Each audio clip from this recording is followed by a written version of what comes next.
Olá, olá, muito boa tarde. Aqui é o seu amigo, pastor Eurípides Venâncio. Hoje nós vamos estar assistindo um vídeo muito interessante com muitas curiosidades nas epístolas petrinas. Antes, porém, eu gostaria de estar fazendo um pedido muito carinhoso, muito especial a todos vocês que ainda não se inscreveram no nosso canal, porventura assistindo agora este vídeo, inscreva-se em nosso canal. Deixe o seu like, deixe um comentário e ative o sininho também para receber as notificações das nossas mensagens. Eu tenho certeza que Deus lhe abençoará de uma forma muito especial. Antes, porém, de iniciarmos aqui o conteúdo, eu gostaria também de estar fazendo mais um outro pedido. Agora, nesta semana mesmo, recebemos com muito carinho um alô do nosso amigo lá de Picos, no Piauí, onde recentemente, pouco antes do início aí dessa terrível pandemia, onde nós sofremos também das terríveis sequelas, 98% do nosso pulmão comprometido. Esse irmão sempre mandando uma mensagem de carinho, tem um carinho muito especial, e ele agora também tem um canal. Eu gostaria que aqueles que já me seguem e aqueles que ainda não seguem, se puder também, inscrevam-se lá no canal de Mateus José. Grande abraço, sejam abençoados com o conteúdo do nosso vídeo nesta oportunidade. Se não, vejamos a afirmação de Pedro aqui, de 1 Pedro, no capítulo de número 1, e o versículo de número 19 e 20, ela vai nos trazer algo muito forte a respeito da pessoa de Jesus Cristo. Ora, Pedro ele vai fazer uma afirmação que é inclusive ratificada lá em Apocalipse, no capítulo de número 9, salvo engano, versículo de número 13, que vai dizer de um cordeiro que foi morto antes da fundação do mundo, ou desde a fundação do mundo. Vai falar que ali existia um cordeiro. Ele vai dizer especificamente em uma guerra muito poderosa ali, não quero entrar na parte de escatologia, mas quando na guerra lá, muito importante naquela luta do anticristo, a besta, mas especificamente falando sobre a besta, então a passagem vai dizer mais ou menos assim: e aqueles que não foram achados escritos no livro da vida do cordeiro que foi morto desde a fundação do mundo, acontecerá isso e aquilo. Então nós temos a informação. Qual é esse cordeiro? Esse cordeiro é o Messias prometido, a saber, o Jesus Cristo de Nazaré. Então, o cordeiro que fora morto desde a fundação do mundo. Em 1 Pedro, nós vamos encontrar também essa outra verdade, aqui no capítulo 1 de 1 Pedro, o verso 19 e o verso de número 20. Se não, vejamos: mas como o precioso sangue de Cristo Jesus, nós, como que de um cordeiro imaculado, incontaminado, o qual, na verdade, em um outro tempo foi conhecido antes da fundação do mundo, mas manifestado agora por amor de vós, nos últimos tempos por amor de vós. Em Apocalipse fala desse cordeiro que foi morto desde a fundação do mundo. 1 Pedro ele vai mais abrangente. Deixa eu só tomar um copo com água aqui, que a garganta não está muito legal. Percebam, Apocalipse fala de um cordeiro que foi morto desde a fundação do mundo. 1 Pedro aqui agora vai falar de um cordeiro que foi morto antes da fundação do mundo. Fala de como era esse cordeiro, o sangue desse cordeiro incontaminado, de um cordeiro incontaminado e imaculado. Nós sabemos que Jesus, sem mancha, sem pecado, sem nenhuma falha, só poderia ser ele mesmo, esse cordeiro imaculado. Na verdade, essa pergunta do cordeiro, ela ecoou desde o Velho Testamento, porque, se não, vejamos, nós já falamos aqui anteriormente por outras vezes aqui com vocês a respeito desta grande verdade. Qual é essa grande verdade? É que no Velho Testamento ele só vinha preparando a respeito das coisas para o recebimento do Messias, o Velho Testamento, a sombra agora para o Novo, ele vai preparar, porque toda a Bíblia, ela vai gerar na pessoa bendita de Cristo Jesus. Se não vejamos, nós vamos encontrar esta afirmação também aqui no primeiro, ou em um outro livro também de João, no Evangelho de João, o quarto evangelho, o único que não é sinótico ali. João, ele vai nos explicar, ou ele já começa logo ali, e nós vamos falar agora em pouco, inclusive, de João e as epístolas joaninas. Então nós vamos perceber que João, ele tem muito essa preocupação, que é a preocupação aqui de Pedro, de mostrar como Jesus, sendo o Messias prometido, que ele é Deus, que ele era Deus. Então João, ele vai afirmar categoricamente aqui da seguinte forma: no princípio era o Verbo, e o Verbo era Deus, e o Verbo estava com Deus. Em grego, en arche, en logos, en prostanteon kai theos, en logos, quer dizer, no princípio era o Verbo. Quem era esse Verbo? É Jesus, porque ele é a palavra. Tudo foi feito por meio desse Verbo, por meio desta palavra, e esse Verbo era Deus, e o Verbo estava com Deus. O versículo 2 ainda vai dizer assim: todas as outras coisas foram feitas por intermédio dele, todas elas feitas por intermédio dele. Então é muito importante nós analisarmos toda essa questão aqui, e é o que o apóstolo Pedro vai estar dizendo. Então esse cordeiro, o que significa dizer que o cordeiro que fora morto antes da fundação do mundo? Prestai bastante atenção, dobre a sua atenção. Eu quero que você preste atenção, visualize esse quadro. Nós imaginamos e pensamos que Jesus, ele morreu há cerca de pouco mais de 2000 anos atrás, mas na verdade, muito antes de todas as coisas existirem, esse cordeiro já havia morto. Mas pastor, como é que pode ser isso? Um cordeiro que foi morto antes da fundação do mundo e agora volta a morrer? Percebam que toda essa questão, quando Deus cria o homem, Adão e Eva, e faz deles uma descendência aqui na terra, Deus sabia, na sua onisciência, na sua presciência, que o homem falharia, que o homem cairia, que o homem precisaria ser resgatado. É por isso que ele prepara todo um pano de fundo, e na verdade Levítico, toda aquela propiciação, todo aquele tradicionalismo em volta de um sacrifício, ele vai prefigurar, na verdade, a pessoa bendita de Cristo Jesus. Então tudo vai entender o que está falando.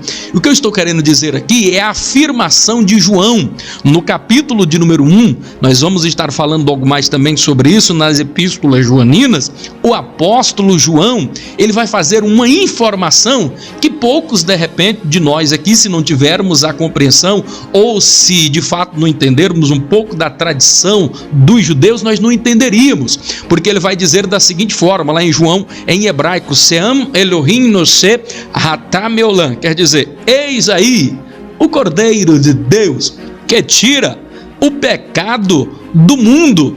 Ele vai dizer, eis aí o cordeiro. De que cordeiro ele estava falando? Desse cordeiro que fora morto antes da fundação do mundo. Lembra que quando, na verdade, lá em Gênesis, no capítulo de número 21, salvo engano, verso de número 7, nós vamos observar um pai.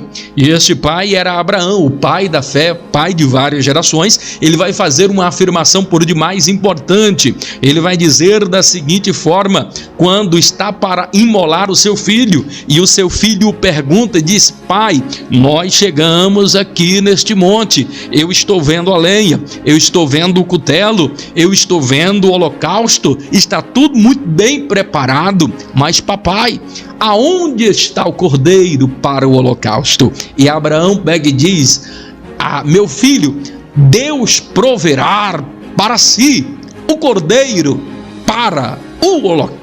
Oh, glória a Deus! Na verdade, quando ele diz Deus proverá para si o cordeiro para o holocausto, ali nós podemos fazer uma tipologia, que é Deus que preparou esse cordeiro para o holocausto. E essa pergunta ecoou durante todo o Velho Testamento: aonde está o cordeiro para o holocausto? Porque precisava morrer um cordeiro para a expiação de um povo. Nós conhecemos toda essa história e entendemos que este cordeiro. Todo aquele ritualismo agora vai terminar aqui na pessoa bendita de Cristo. Hoje já não precisa mais morrer carneiro, não precisa mais fazer holocausto, porque para Deus é melhor obedecer do que sacrificar. Louvado, engrandecido é o nome do Senhor Jesus, que vive e que reina de eternidade a eternidade. Então eu precisaria passar aqui muito rapidamente e explicar essa questão aqui para você entender que este Messias, o Cordeiro de Deus, não foi por um acaso que ele morreu. Precisaria Jesus morrer? Evidentemente que sim, porque se Jesus não morre, invalidaria toda a Bíblia, todo o Velho Testamento, porque Jesus é a figura central de toda a Bíblia. Esse Messias prometido, tal como profetizado, teria que vir e passar por todas estas etapas. Então, 1 Pedro e 2 Pedro, ele vai falar e também vai referendar, porque também na sua segunda epístola ele vai falar sobre a vinda de Cristo. Uma outra questão que eu preciso abordar aqui rapidamente com vocês, e já entrarmos agora na próxima aula aqui, na unidade 4, mas antes, porém, eu gostaria de vos chamar a atenção para um texto na página 127 aí do seu livro, do módulo Hebreus e Epístolas Gerais. Abram aí, a gente vence logo essa etapa aqui rapidinho. Aí no 4.2, aonde nós estávamos falando na aula passada sobre as epístolas de Pedro e a primeira e segunda epístola de Pedro, as epístolas petrinas. E nós vamos observar aqui uma parte, e eu preciso falar rapidamente, mas preciso porque é uma questão muito complexa, uma questão que poucas pessoas entendem.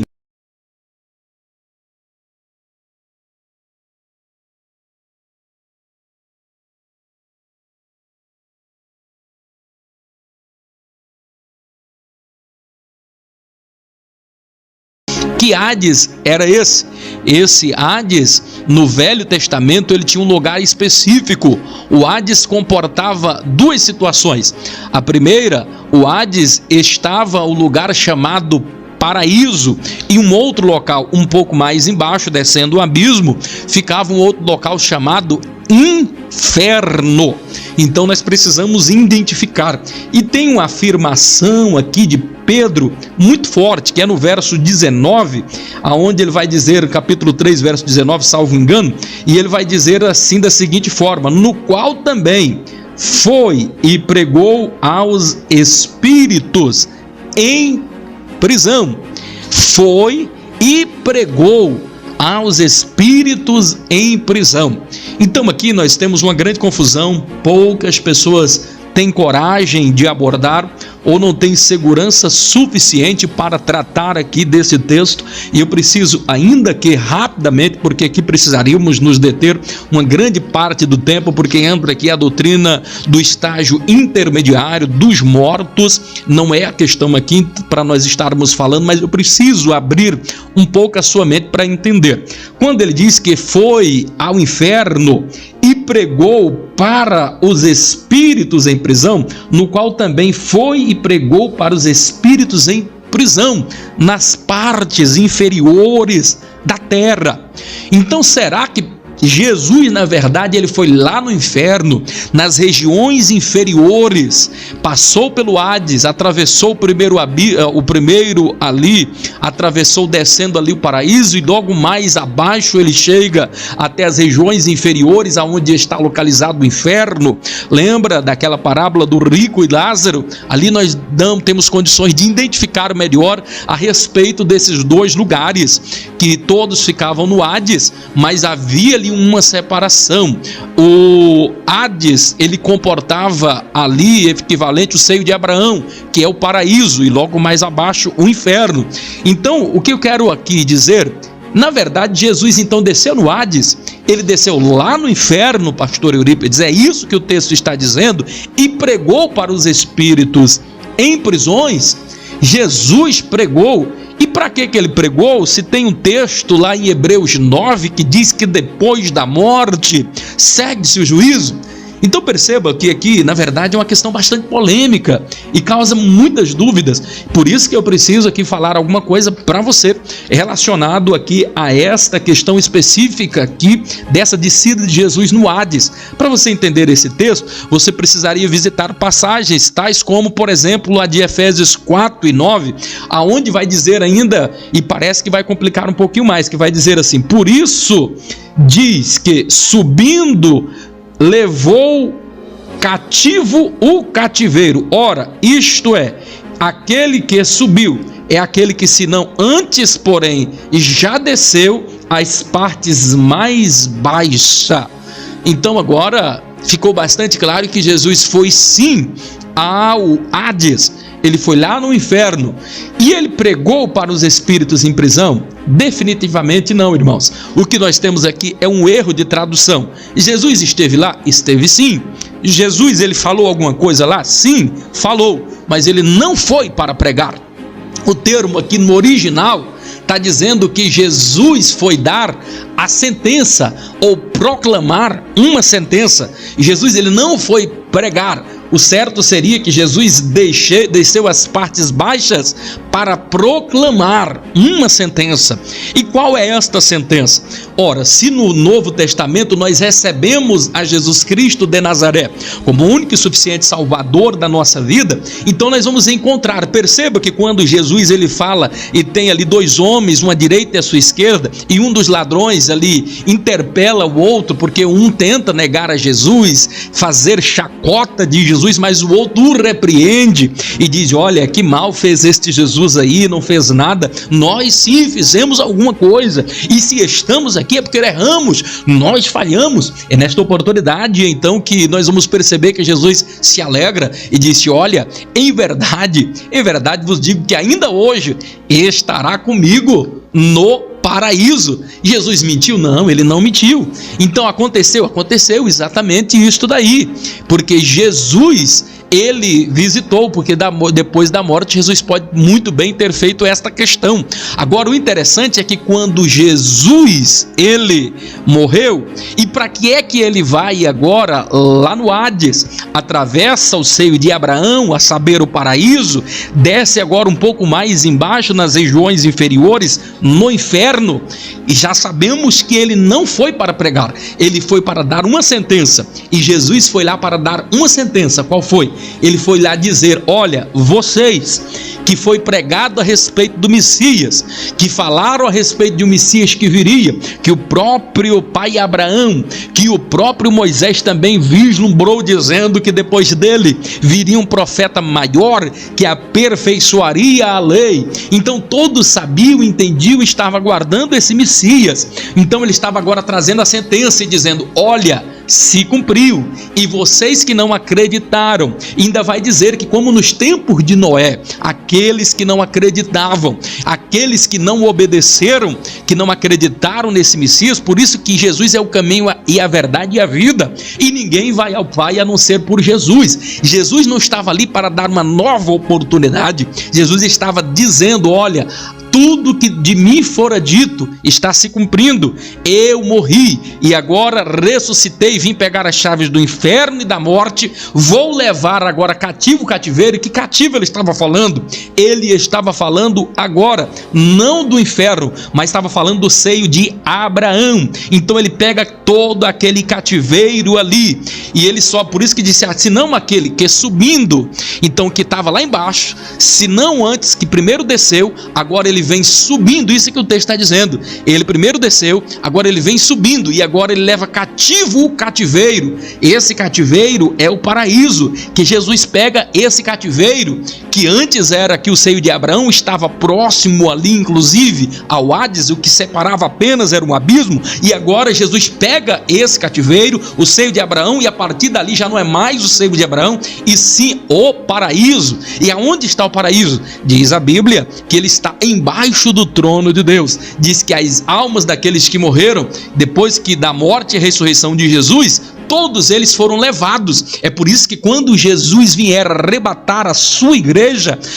os que morreram em Cristo ressuscitarão primeiro. E perceba que Jesus vai vai trazer esta igreja juntamente com ele, por ocasião quando vier já libertado os 7 anos no período da grande tribulação.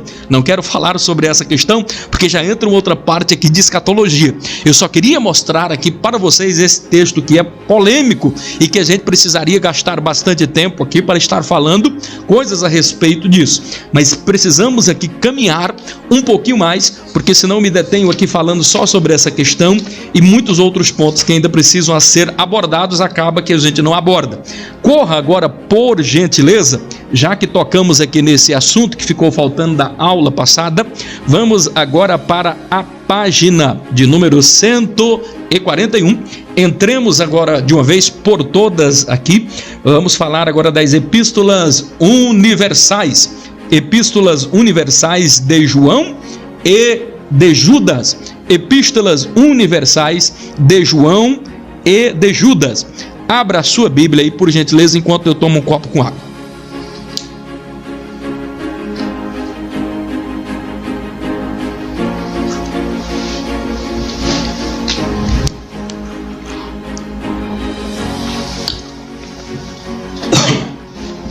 Muito bem, muito bem. Epístolas universais de João e de Judas.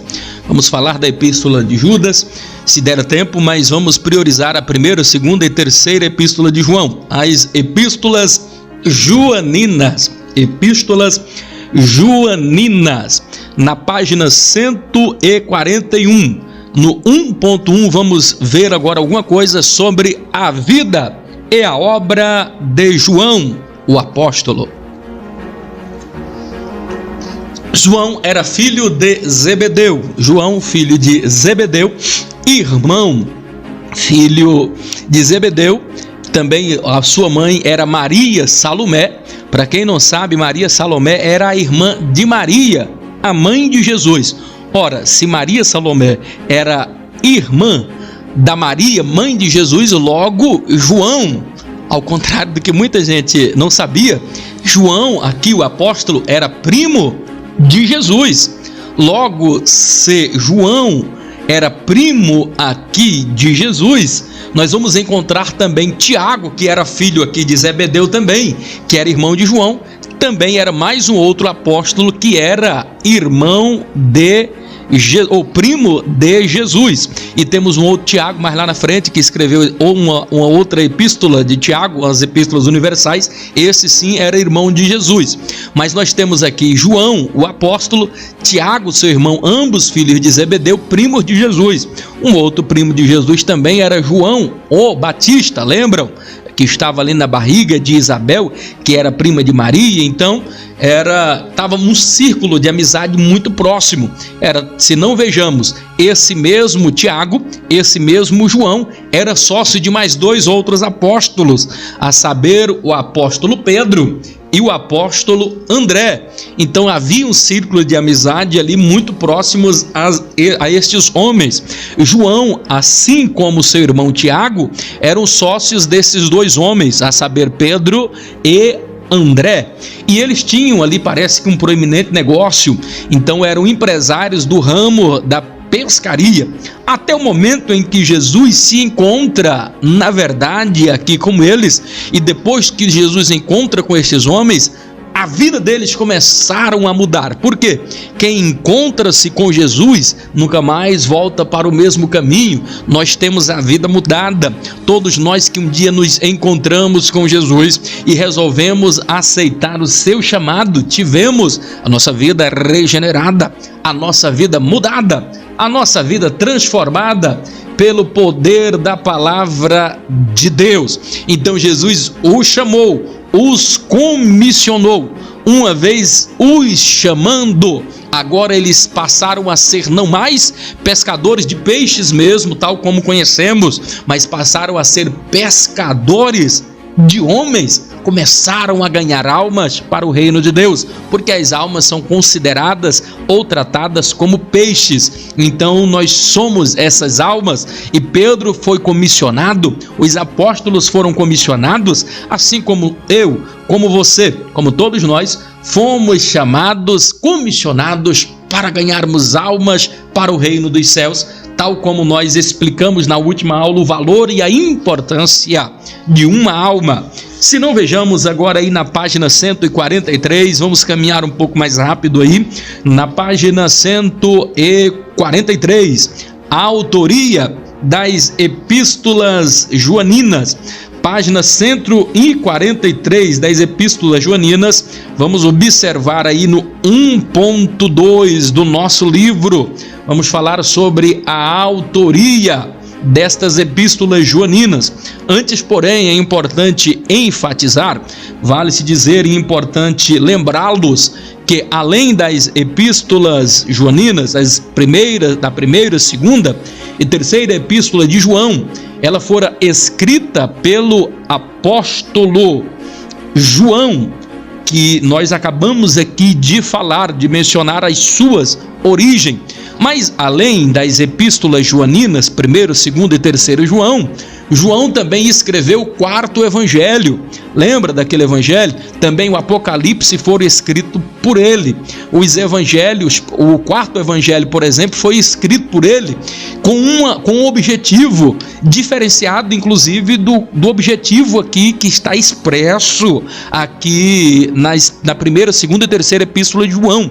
Como também é diferente o conteúdo que ele escreve lá em Apocalipse. E por causa dessas diferentes visões, algumas dúvidas tiveram com algumas, principalmente os teólogos liberais, tiveram algumas dúvidas e alguns questionamentos se de fato teria sido João o escritor das epístolas petrinas, como fora ele também o escritor do 4º evangelho, aquele único que não é sinótico, e também o Apocalipse. Quando eu falo de sinótico, queridos, é importante ressaltar aqui que o evangelho de João é o único que não é sinótico. Dos 4 evangelhos, o 4º evangelho aqui escrito aqui por João é o único no que não é sinótico. Por que essa questão de sinótico, pastor? Sinótico nada mais é, por exemplo, do que nós dizermos que Mateus, Marcos e Lucas, inclusive nas Bíblias de alguns dos irmãos estão lá assim, S. Mateus, S. Marcos, S. Lucas, S. João. Então é importante dizer, porque muitas pessoas olham e dizem aqui, olha, vamos abrir em São Marcos, São Lucas, porque entende que aquele S. é de São. Não é, irmãos. Até porque depois da reforma, nós não acreditamos mais nessa questão de santos, pelo menos não da forma como a Igreja Católica prega, para nós o adorarmos, reverenciarmos. Todos nós somos santos e eleitos de Deus, não para sermos venerados nem adorados. Mas percebam que o que está falando aqui, esse S. não é de São João, não é de São Mateus, não é de São Marcos, nem de São Lucas. Ele está apenas dizendo Evangelho de Jesus, porque o Evangelho não é de João, o Evangelho não é de Marcos, não é de Mateus, tampouco é de Lucas. Então o Evangelho de Jesus segundo escreveu Mateus. Então esse S aí não é de São, e está querendo dizer assim, segundo. Então todas as vezes que você vê lá S. não está dizendo aquilo ali que é São João, está dizendo Evangelho de Jesus segundo. O S está referindo ali a essa expressão, Evangelho de Jesus segundo escreveu o evangelista Mateus. Esse aqui, por exemplo, o 4º evangelho. Então o Evangelho de Jesus segundo escreveu o evangelista, o apóstolo amado, a saber, João. Então o dele é o único que não é sinótico aqui. Por que não é sinótico? É porque os outros vão narrar histórias, cada um vai narrar. Evidentemente que Mateus ele vai citar mais parábola, evidentemente que Marcos ele vai citar menos parábolas. Nós vamos observar, por exemplo, que Lucas cita um menor número de parábolas do que o outro ali também, do que Mateus, por exemplo, mas são os mesmos casos, as mesmas visões que eles tiveram, ou o mesmo acontecimento que aconteceu, então é registrado no ponto de vista de Marcos, no ponto de vista de João e no ponto de vista de Mateus. Agora a preocupação aqui, na verdade, de João no 4º evangelho, e por isso que ele não é sinótico, quer dizer, não é semelhante aos outros 3, porque ele traz uma visão diferenciada. Ele não fala, por exemplo, de nenhuma parábola. Ele vai falar, por exemplo, agora de 7 grandes milagres, porque é importante para Pedro, e quando você vai entender entender aqui, o objetivo do que Pedro estava querendo passar aqui era muito claro. Assim como as epístolas petrinas, ela tinha a sua função, o seu objetivo, a função e o objetivo deste evangelho aqui que João escreveu, que João fez, que João compilou, que ele foi o autor aqui do quarto evangelho. Qual era a preocupação dele? Ele começa a mostrar aqui, e ele tem duas percepções bastante distintas. Ele vai tentar provar, e prova de fato aqui duas teses. A primeira tese que ele tenta provar aqui no quarto evangelho é que Jesus é Deus. Então essa é uma tese que ele prova por A mais B, e essa é a obrigação dele. Ele está preocupado em evidenciar, caracterizar e provar que Jesus é Deus.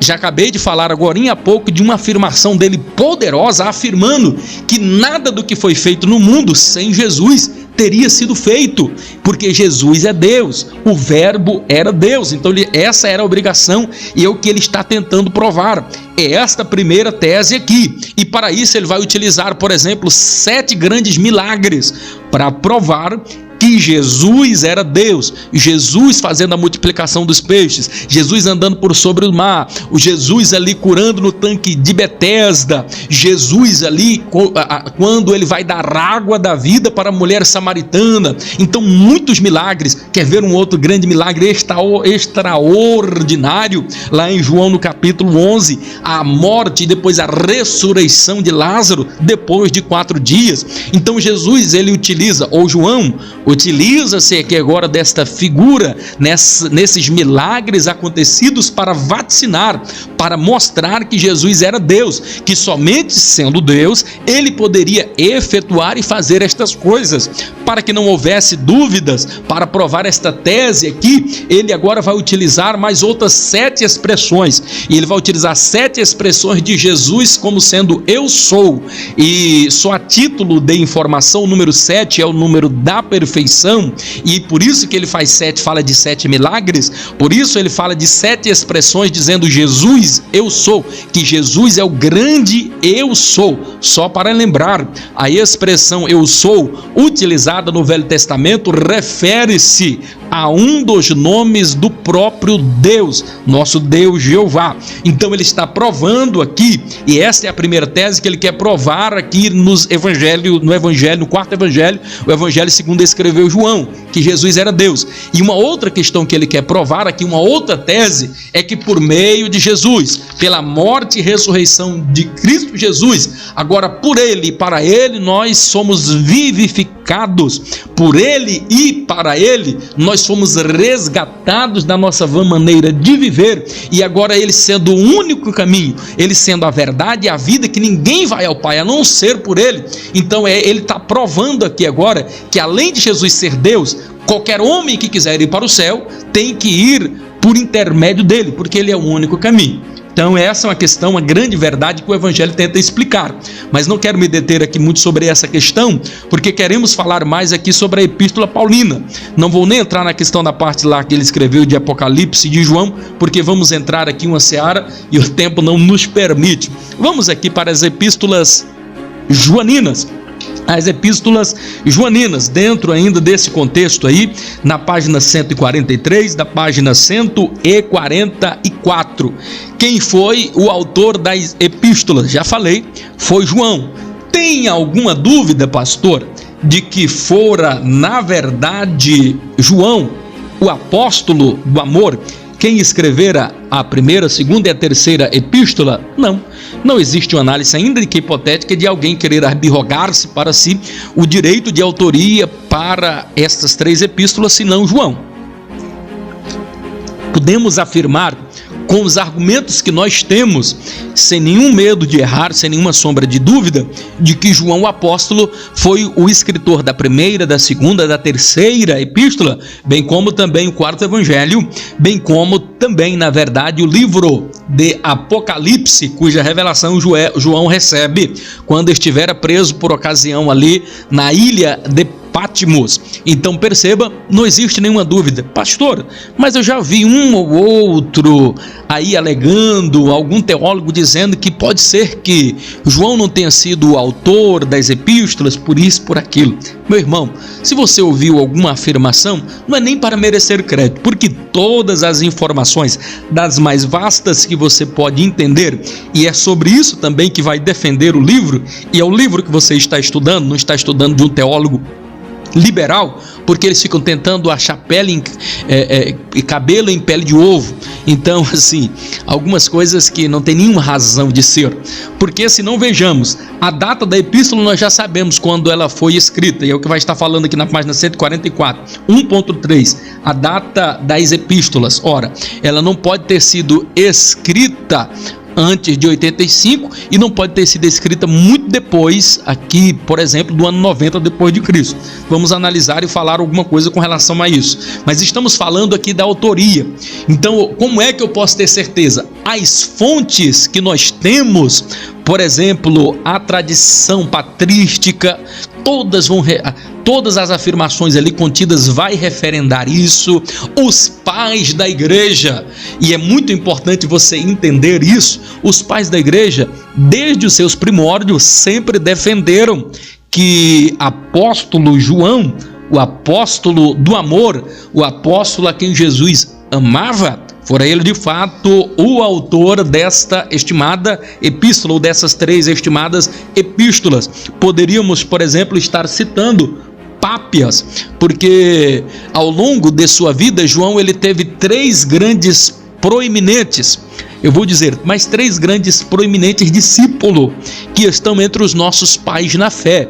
Quer ver? 3 importantes discípulos. Pápias foi um dos discípulos de João o Batista. Policarpo também foi um dos discípulos de João o Batista.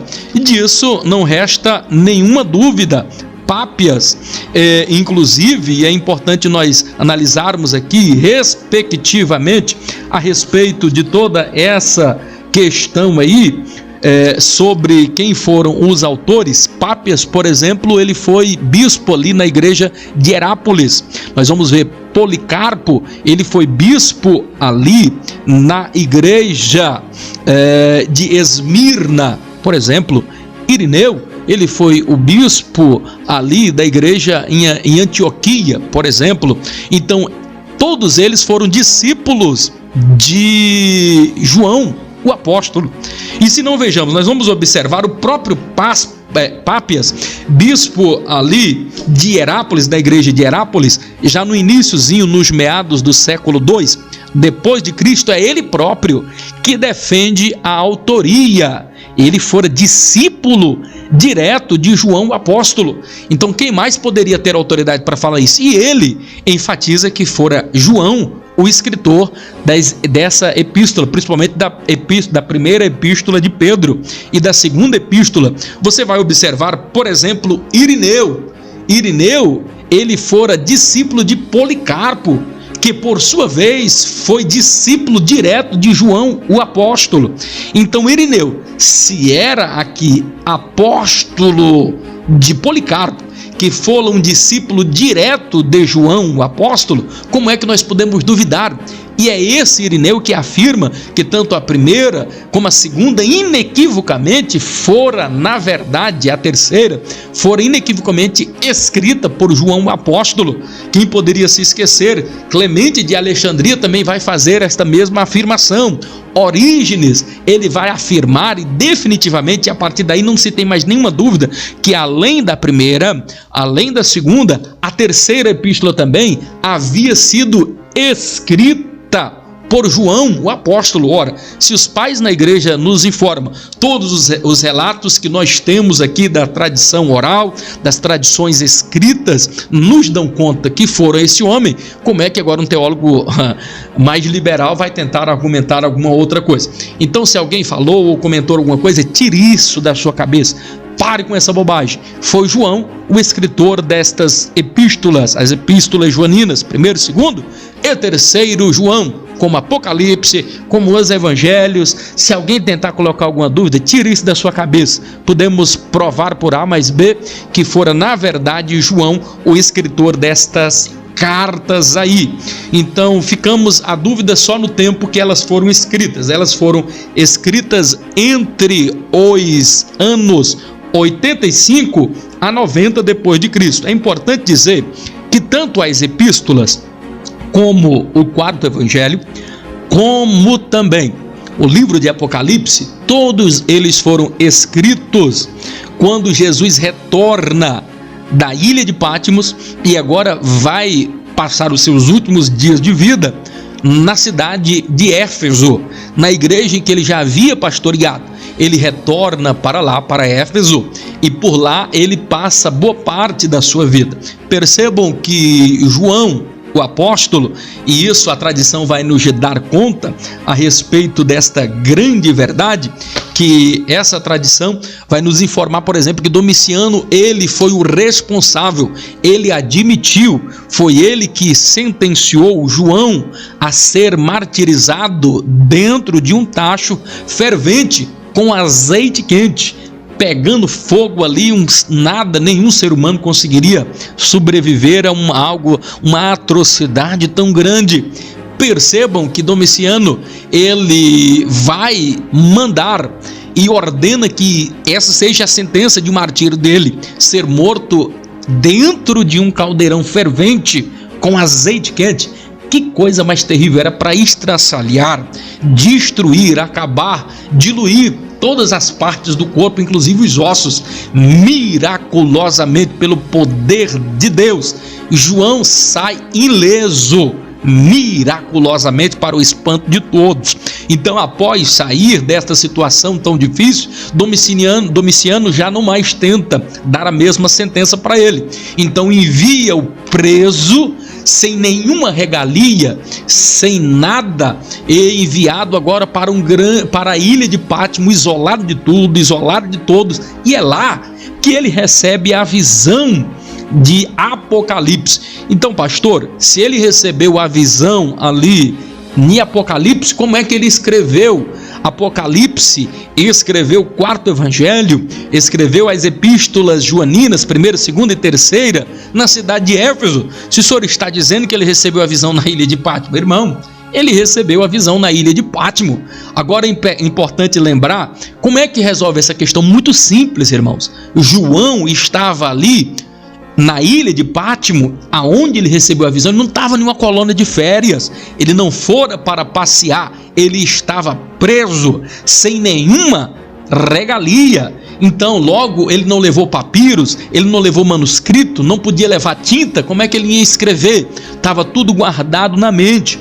Quando ele agora é solto, é tirado ele da prisão, ele volta para Éfeso. Não sabemos se em uma prisão condicional ou não, porque Paulo também teve uma prisão condicional, e numa prisão condicional você pode escrever, pode ter manuscritos e tudo mais, mas quando ele retorna é que ele vai escrever agora o quarto evangelho, escreve também o livro de Apocalipse, escreve a 1ª, 2ª e a 3ª epístola de João. Então é nesse inteirinho aí, entre os anos 85 a 90 depois de Cristo, que ele escreve estas epístolas, como também escreve os livros que nós já acabamos aqui de mencionar. Vamos um pouquinho mais para frente agora, dos destinatários da carta, na página 145 aí do seu livro. Vamos observar os destinatários da epístola de João.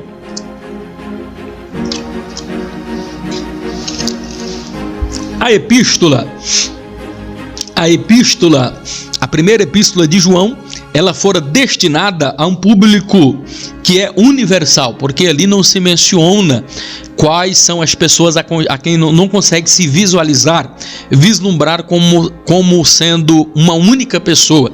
Por isso que a primeira epístola, ela é tida como sendo uma epístola universal. Não existe uma pessoa específica a quem está sendo direcionada a primeira epístola. Por isso também ela é universal, que ela serve para todos nós. A segunda epístola, e é importante nós entendermos entendermos, e sempre quando a gente vai estudar teologia, é importante nós respondermos essas questões sobre o livro: quem escreveu, para quem escreveu, por que escreveu. Então todas essas questões são importantes, a data em que escreveu. Então aqui está falando especificamente agora na segunda epístola quem foi que escreveram. Ali nós vamos encontrar que ele enfatiza que aquela carta é para a senhora eleita. Então alguém disse assim: quem é essa senhora eleita? Porque essa senhora eleita que é uma grande incógnita, ninguém consegue precisar com grande certeza, mas é muito provavelmente que ele estava se referindo a essa senhora eleita como sendo a igreja eleita, muito provavelmente uma igreja das quais, ou de uma circunvizinhança ali mesmo da região da Ásia Menor. Então essa senhora eleita é provável que esteja referindo a uma igreja dali, e por conseguinte ela também se auto-aplica a todos nós, então é uma epístola universal também. A terceira epístola de João, nós vamos observar que ele endereça uma pessoa. Quem é essa pessoa? Gaio. Gaio também era um líder de uma igreja ali também da região da Ásia Menor. E levando-se para Gaio, ele também leva para toda a igreja, ou seja, então abrange a todos nós. Por isso ela é uma epístola universal. Quando nós lemos, e é importante nós enfatizar, meu Deus, e a gente aqui não tem tempo para conjecturar, eu percebo que já estamos chegando ao final aqui também da nossa aula, mas eu gostaria apenas de enfatizar, aqui não vai dar tempo para a gente falar muita coisa, da primeira, segunda e da terceira epístola de João. Um dos objetivos que precisa ficar marcado e caracterizado na sua mente. Um dos objetivos aqui da primeira, segunda e terceira carta, ou terceira epístola de João, ela quer demonstrar, ela quer provar. João quer provar aquilo que ele já começou a provar, por exemplo, lá no quarto evangelho. Provar de uma vez por todas, não mais que Jesus é Deus, porque ele é Deus, mas ele está querendo agora provar para os gnósticos que Jesus era responsável, ele era o único autor da nossa salvação, que Cristo era superior, que Cristo tinha supremacia a todos os outros deuses, porque o que estava vendo ali, a mensagem, então ele estava querendo demonstrar, porque existia neste tempo aqui o gnosticismo que vinha crescendo de uma forma assustadora, e o gnosticismo, ainda que não negando a Cristo, mas tentava diminuir a divindade de Cristo, ou tentava negar a divindade de Cristo. Então esta carta aqui, primeira, segunda e terceira epístola de João, ele vai combater ferrenhamente também e demonstrar e provar de uma vez por todas que Jesus, ele é esse Deus, que ele é o advogado que intercede por nós. Uma outra questão e um objetivo muito presente que nós encontramos na primeira, na segunda e na terceira epístola de João, e nisso ele fala de uma forma muito amável, ele vai dizer de uma forma muito carinhosa: filhinhos, não amemos de palavra, mas amemos também de ações. Então ele vai falar da supremacia do amor, porque Jesus é amor. Jesus, ele ganhou o mundo inteiro não por força, não por violência, mas ganhou pelo amor. É por isso que nós precisamos entender, eu e você, que a nossa guerra não é contra os principados, não é contra as potestades, e sim contra as hortes espirituais ao nosso semelhante. Assim como Paulo nos adverte, devemos amar, cuidar, ter empatia, zelar, porque o amor prevalece.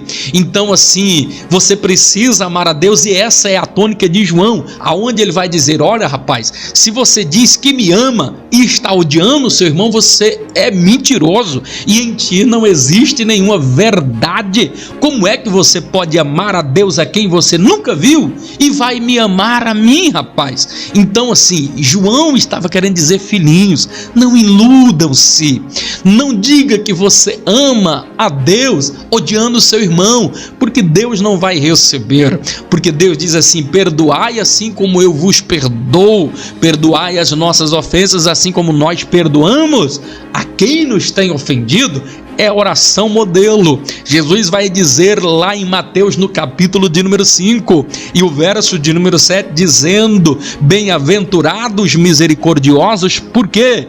Porque eles alcançarão misericórdia. Louvado, engrandecido é o nome do Senhor Jesus, que vive e que reina de eternidade em eternidade. Então os objetivos principais aqui deste homem é mostrar isso.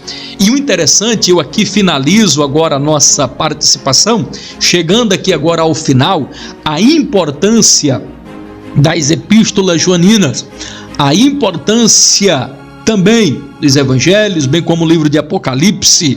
Os escritos de João é de fundamental importância para a compreensão de toda a Bíblia, para a aceitabilidade da pessoa de Cristo como sendo o nosso único e suficiente Salvador pessoal da nossa vida. É importante vos dizer e vos lembrar que Deus, ele mostrou coisas extraordinárias aqui para João. E por que é que Deus mostrou tantas coisas extraordinárias? Por que que o evangelho de João é diferenciado dos outros? É que João, ele vai mostrar segredos que não foram revelados nos outros, porque a quem Deus ama, a quem mais se entrega a Deus, mais Deus se entrega a ele, mais Deus revela a ele. Pastor Eurípides, Deus, ele ama mais umas pessoas do que as outras. Pastor, então Deus, ele faz exceção de pessoas? Não, meu irmão, é porque Deus, ele é justo e é lei da causa e o efeito. Porque é que João era um amigo mais próximo? Existem amigos mais chegados de Jesus? Existe sim.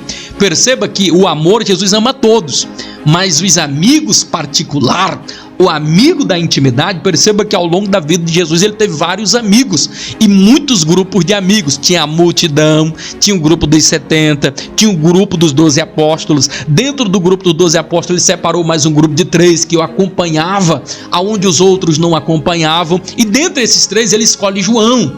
E é tão verdade que quando Jesus agora, já antes, momentos antes, uma noite antes da sua morte e crucificação ali na cruz, percebam que tem aquela ceia e alguém pega e disse: olha, deita lá no peito do mestre, ele acabou de falar sobre alguém que nos trairia. Pergunta para Jesus, pergunta para ele, escora a tua cabecinha no ombro de Jesus, no peito de Jesus. Há de ser que para ti, João, ele vai te revelar, ele vai te mostrar. E o que Jesus fez? Quando João pergunta, ele diz só para ele, disse: olha, aquele a quem eu entregar um bocado molhado, esse há de me trair. Logo após ele ter dito isso, Judas Iscariotes, o que traíra, coloca ali o pão e faz o que Jesus havia acabado de falar. Então Deus mostrava as coisas para João, este apóstolo, porque João amava mais ele. Então quem mais ama a Jesus, quem mais busca Jesus, quem mais ora, quem quer ter intimidade com ele, quem se prostra aos pés de Jesus, ele vai então se aproximar mais dele. Quer ter intimidade com Jesus? Busca ele, adore a ele. Quer receber revelação de Jesus? Seja amigo dele. Procure estar próximo a ele. Jesus ama a todos igual, mas amigos íntimos é somente aquele que se doa, aquele que crê, aquele que espera, aquele que está aos pés orando, buscando e clamando.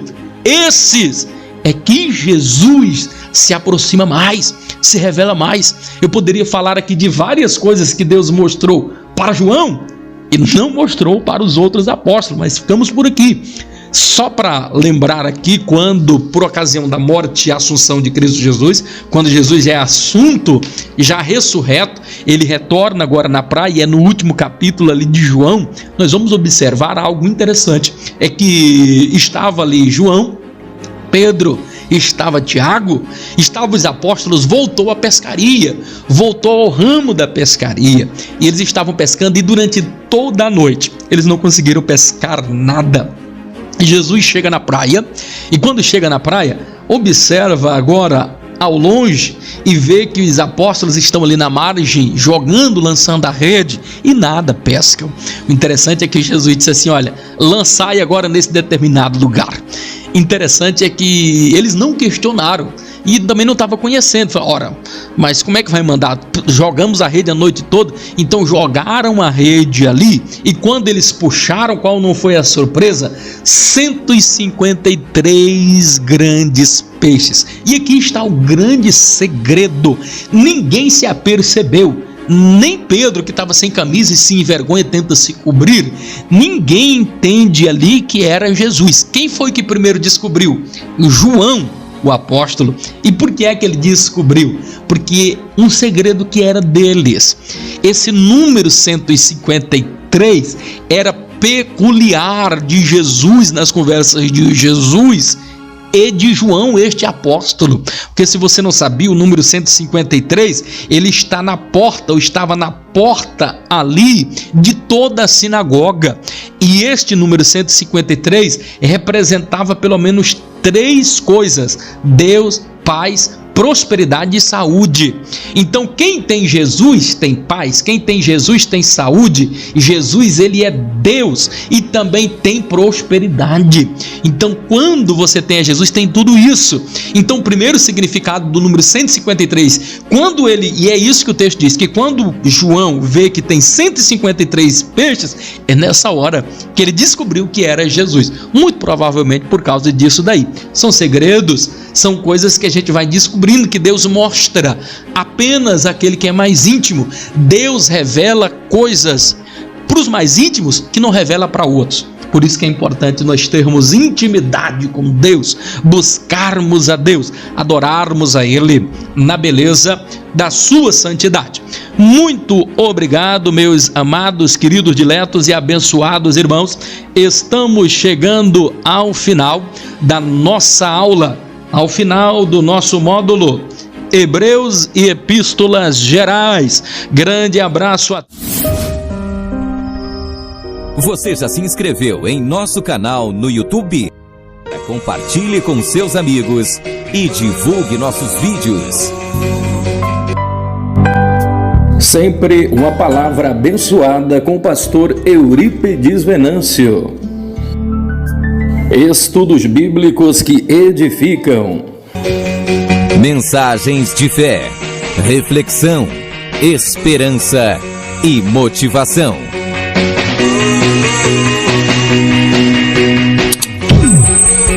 Inscreva-se agora em nosso canal e acompanhe nossos vídeos diariamente. Dê a sua sugestão para melhorar o nosso canal. Sua opinião é muito importante para nós.